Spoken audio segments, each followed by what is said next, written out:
Leclerc has missed yet another chance to cut a huge number of points in the championship lead to Verstappen, and again, it was mostly his team's fault. Although Sainz grabbed his first career win in Silverstone, and it was an all-smiles situation in Ferrari's garage about this achievement, Leclerc was yet again on the receiving end of Ferrari's tactics. It hasn't happened for the first time this year, and if you add the reliability issues of the Ferrari that cost Leclerc 2 DNFs, the Monegasque doesn't feel really well with the team as of now. Leclerc doesn't like how Ferrari runs things and is furious after Silverstone GP. Stick with us until the end of this video to find out if Leclerc's ferocity is justified. Ferrari had reliability issues that cost them 2 very high points finishes for Leclerc and 1 for Sainz. The first one was in Barcelona, a race that seemed to have been fixed for Leclerc to win after Sainz and Verstappen spun in turn 4 and gave him a huge advantage ahead. But his turbocharger failed and Leclerc was forced to retire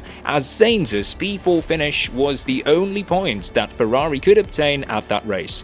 In Baku, Leclerc had a decent race, and although he lost the lead in turn 1, he was still in the fight as he had a decent tempo. But after Sainz's hydraulics failed, Leclerc also suffered from an engine malfunction, and both Ferraris missed on valuable points. For things to be more painful for Leclerc, the race was won by Verstappen, his main antagonist in the championship battle. After the Barcelona GP, Ferrari was set to dominate the Monaco GP due to the nature of the track that seemed to suit their car the most, and their pace didn't fail them, as they secured the front row, and due to wet conditions, the race had a rolling start. Ferrari was very dominant at the beginning of the race, and it seemed like this was their race to take, as we all know how difficult it is to overtake in Monaco. Well, it seemed like Binotto again wanted to give away a 1-2 finish for Ferrari. The track started to dry with the rain slowing down, and it was imminent that drivers would have to change from full wets to intermediate. The first driver that did this was Gasly, and everybody saw how much the intermediate was better on the conditions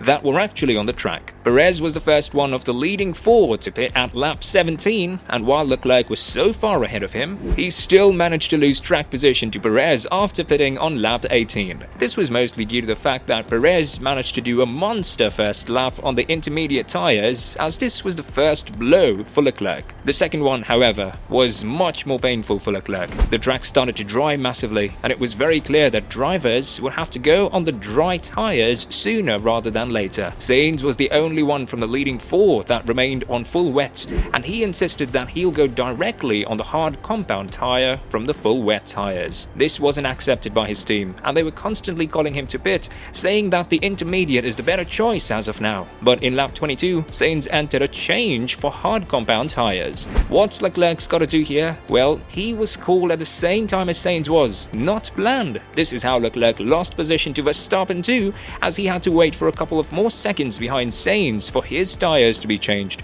Right after Leclerc entered the pits for hard compound tires, his engineer started screaming, "Stay out! Stay out!" as Leclerc was heard swearing on the radio and asking, "What are you doing?" At this time, both of the Red Bulls were out of the track, as they planned their double stacking much better than the Ferraris. They entered at the end of lap 22, as Perez was able to get the P1 position and Verstappen P3 just because of the pit stop tactics. The biggest loser here was Leclerc, as he lost his P1 all the way to P4. Instead of cutting the lead to Verstappen, he lost an additional 3 points advantage in the Drivers' Championship. It was very clear that Leclerc was very disappointed, as after the race he said, "No words, no words. Hey. The season is long, but we cannot do that." So, up to Baku we go. Leclerc got the pole position, and it seemed like they got the upper hand over Red Bull. Although Leclerc lost the lead at turn 1, which is a common sight in Baku due to the nature of the first corner, he was in the game as he was ahead of Verstappen at the time. But his engine had a different opinion for the race, as Leclerc was forced to retire and lose additional 25 points to Verstappen in the Drivers' Championship. He was very furious at this time, and the fact that 4 out of 6 Ferrari-powered cars retired in Baku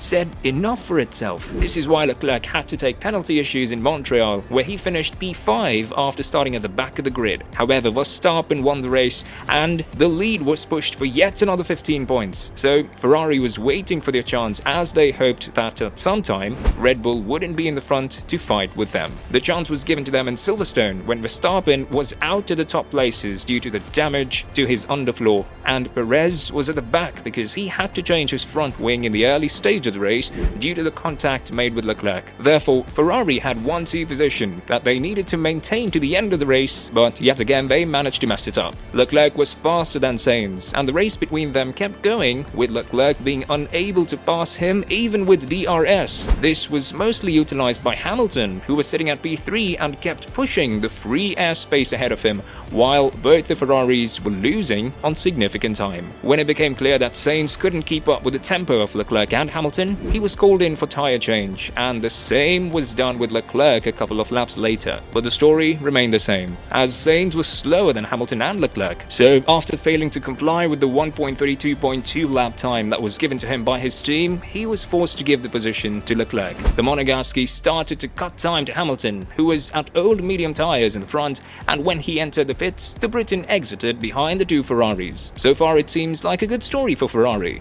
That is until lap 39 came, and Ocon's car stopped in the middle of the track. This called for the safety car exit, and drivers had the chance for a free pit stop. Well, Leclerc wasn't called in for the change due to the fear that he'll lose track position, but all of the drivers behind him entered the pits, including his teammate Sainz, who was P2 at the time, Hamilton at P3 and Perez at P4. If you don't use the pit stop right after the safety car enters the track, you can't use it later, because it will make no sense with all the drivers being so compacted. Plus, most of them have already used the window, so you don't want to do that while everybody else has already done it. So the Ferrari tactic was for Sainz to hold Hamilton and Perez behind and allow Leclerc to make the lead in the front of the old hard tyres. This was rejected by Sainz, as he said that he has a much faster car than Leclerc, and even if he does what the team asks him, Leclerc will also lose his P1 due to the speed of Hamilton and Perez. Not to mention the fact that they are all on new, soft compound tyres. Also, 3 laps after the safety car restart,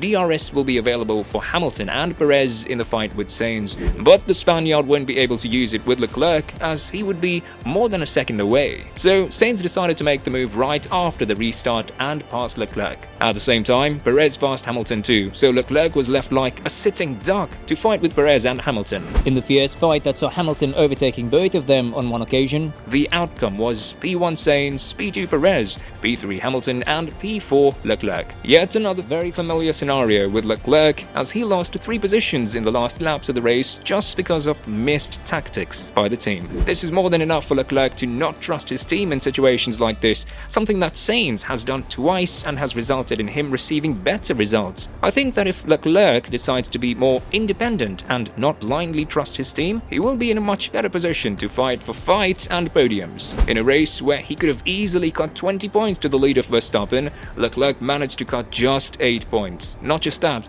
Perez finished ahead of him, extending the lead for an additional 6 points for P2. Leclerc is fed up with Ferrari and their tactics. It's already round 10. We're in the middle of the season and Ferrari cannot get a full grasp on their tactics. With Mattia Binotto leading the team, it's unlikely that they'll score huge results in situations like this. Red Bull is likely to maintain the top 2 spots the season, and with Ferrari not utilizing the opportunity given to the number 1 driver in the team, it's unlikely that something will change for Ferrari. Leclerc is the most damaged driver currently on the grid when it comes to their own team tactics. Pictures of him being angry and even with tears in his eyes after Baku, and the fact that Binotto went straight to Leclerc after Silverstone to ask him to not talk bad about the team publicly, speaks volumes about what's going on in Ferrari currently. Do you think Leclerc still has a chance to win the championship under these circumstances? Let us know in the comments below.